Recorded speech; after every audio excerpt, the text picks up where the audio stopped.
Imagina o síndico assinando acordos, fazendo contratos, entrando na justiça, tudo em nome do condomínio. E quando dá errado, quem paga a conta? Nessa aula 2, nós vamos tratar exatamente disso. Quais são os seus direitos para fiscalizar e acompanhar o que o síndico está fazendo, porque ele tem a obrigação de representar o condomínio e tem também a obrigação de prestar contas do que ele vai fazer e os riscos que corre o condomínio e o seu bolso em cada uma dessas etapas. Fica comigo até o final e você vai entender qual é o mecanismo que a lei determina sobre essas questões. Eu sou o professor Titon, sou doutor em administração, pós-doutor em contabilidade, tenho anos de experiência em condomínios, fazendo auditoria de condomínios. Tenho vários livros publicados sobre o assunto e eu vou passar para vocês um pouco desse conhecimento que é o mínimo necessário para você que mora em condomínio. Assista então essa aula e você vai compreender um pouco mais sobre os mecanismos que funcionam dentro de um condomínio. A lei é muito clara e existe um artigo que fala exatamente como que funciona essa questão. Segundo o artigo 1348, inciso 2 do Código Civil, o síndico deve representar ativa e passivamente o condomínio, praticando em juízo ou fora dele os atos necessários à defesa dos interesses comuns. Significa que ele tem a obrigação de representar o condomínio e defender o condomínio. Só que isso pode gerar uma questão. O que é ativa e passivamente? Significa, por exemplo, que ele tem a obrigação de cobrar até judicialmente aqueles condôminos que estão devendo para o condomínio. É muito comum que o síndico esconda a lista dos inadimplentes, porque a Lei Geral de Proteção de Dados diz que você não pode ficar divulgando o nome das pessoas. Só que você tem como condômino o direito de ter acesso, de saber quem são as unidades, número, tá certo? Número do apartamento, número da casa, que estão devendo para o condomínio, qual o valor e desde quando. Você tem que saber isso. Afinal de contas, o condomínio não é uma instituição de caridade que vai ficar deixando o condomínio ficar devendo durante 1, 2, 3, 4, 5 anos. Até porque depois de algum tempo, essas dívidas deixam de ser cobráveis. Ou seja, aquela pessoa vai ser beneficiada e todos pagaram pela falta de ação do síndico de ir atrás da cobrança. Então você deve ficar muito atento sobre as questões que o síndico tem a obrigação de agir ativamente com relação a isso. E do outro lado, o síndico também tem o dever de defender o condomínio, ou seja, ele tem, quando existe uma notificação ou qualquer ação aberta contra o condomínio, essa é uma informação muito importante. E ela deve divulgar isso sempre para todos os condôminos, isso em assembleia, de forma que seja decidido qual vai ser a reação frente a isso. O condomínio tem que ter, lógico, um advogado contratado para fazer a assistência do condomínio. Não é para defender o síndico, é para defender o condomínio, até mesmo contra o síndico. E nesse caso, sempre deve ter a participação desse advogado. Alguns condomínios até pensam que gastar pagando todo mês para um advogado para ele dar assistência jurídica é um dinheiro jogado fora. Não. Não é um dinheiro jogado fora. Porque na hora que vocês tiverem um problema no seu condomínio, você vai descobrir que muita coisa poderia ter sido evitada. Eu vou te dar mais um exemplo. Em algumas assembleias, depois de tudo decidido, é feita uma ata da assembleia. E nessa ata acontecem algumas anotações que viram lei dentro do condomínio.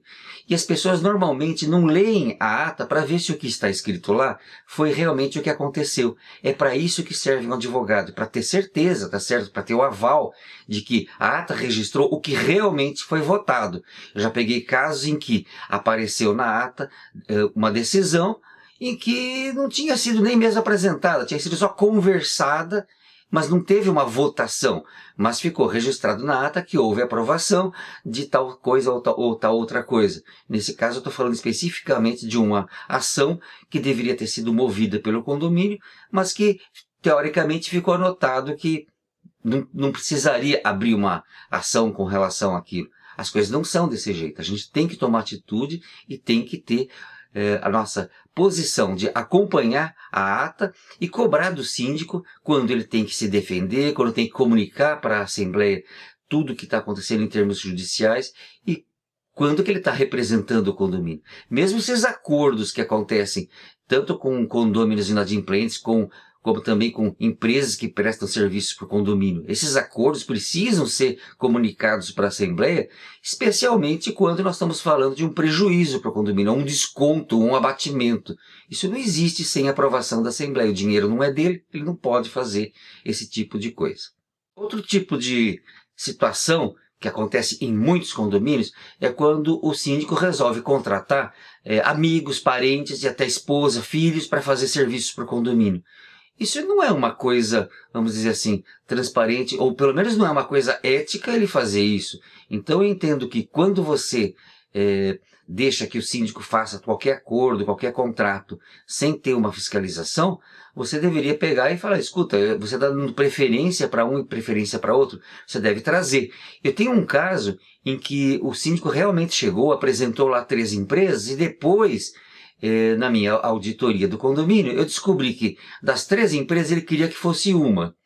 E as outras 2 empresas, uma não existia mais, o CNPJ dela já estava inativo, e a outra tinha um monte de negativações, quer dizer, ou aprovava a empresa dele, ou então depois ele ia eliminar aquela que teria sido aprovada, porque tem esse problema ou de negativação, ou de não existir mais, e ia contratar do mesmo jeito. Quer dizer, não houve aquela transparência que a gente precisa oferecer numa assembleia.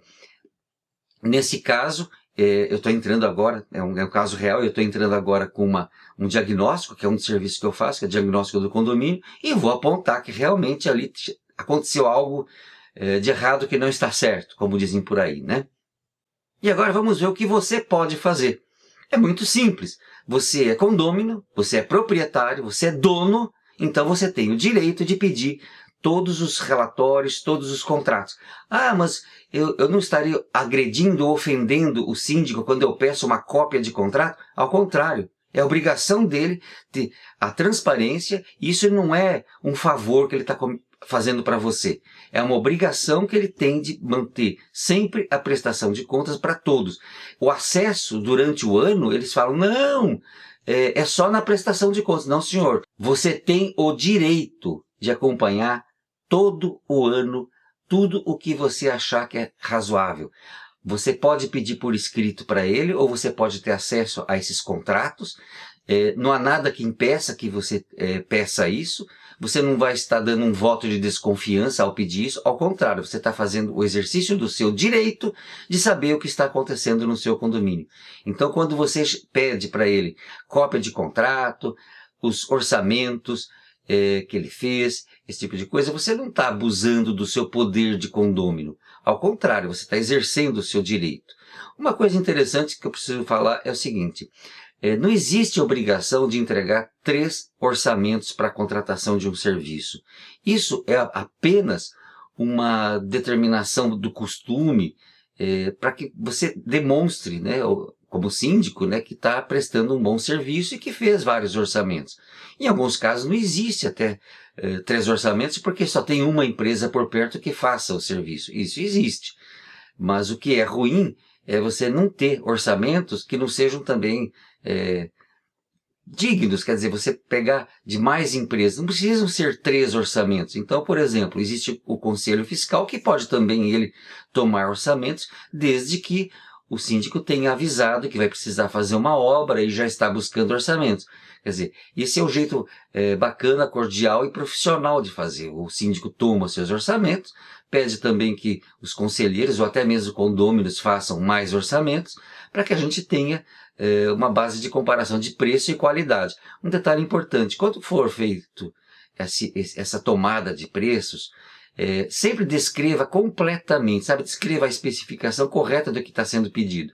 Por exemplo, em caso de pintura, você pode ter variações de preço muito grandes, até 100% a mais em algumas empresas, só que se você não prestar atenção, de repente você está comparando coisas diferentes. Existe a questão da qualidade. Às vezes um serviço de pintura que um está oferecendo pelo dobro do preço é o serviço de pintura que o seu condomínio precisa, enquanto que outro que está pedindo muito barato vai usar aquela tinta que vai manchar ou vai desaparecer em pouco tempo. Importante saber disso. Então, a sua atitude é de acompanhar a representação que o síndico faz, que não é só perante a justiça. Na próxima aula, nós vamos tratar desse assunto que é a obrigação que o síndico tem de comunicar para a Assembleia, para todos os condôminos, qualquer assunto que seja de interesse de todos, ou seja, do bem comum. Ele tem a obrigação de comunicar para a Assembleia tanto processos administrativos quanto os processos judiciais. Assine aqui no canal e acompanhe, porque a próxima aula vai ser muito bacana e vai explicar para você tudo o que acontece quando o síndico não comunica para a Assembleia algum assunto de interesse geral e que pode mexer com o seu bolso.